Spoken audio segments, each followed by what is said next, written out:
त्यो कप तपाईहरुको लागि कति भारी हुनेछ, त्यो कप कति भारी हुन्छ भन्ने कुरा चाहिँ हामीले कति लामो समय त्यो कपलाई बोक्छौं भन्ने कुरामा भर पर्छ।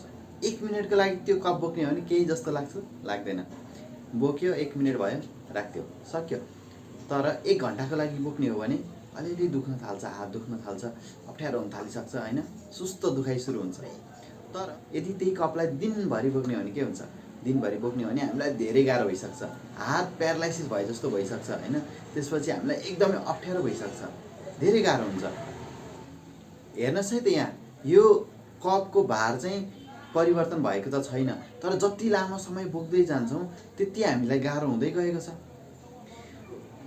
यो पानी भरिएको कप जस्तै हो हाम्रो पीर र चिन्ता पनि। जति लामो समय लिँदै जान्छौं त्यति हामीलाई अप्ठ्यारो हुँदै जान्छ। पीर चिन्ता हामीले केही समय लिने र बिर्सिने हो भने हामीलाई धेरै अप्ठ्यारो हुँदैन।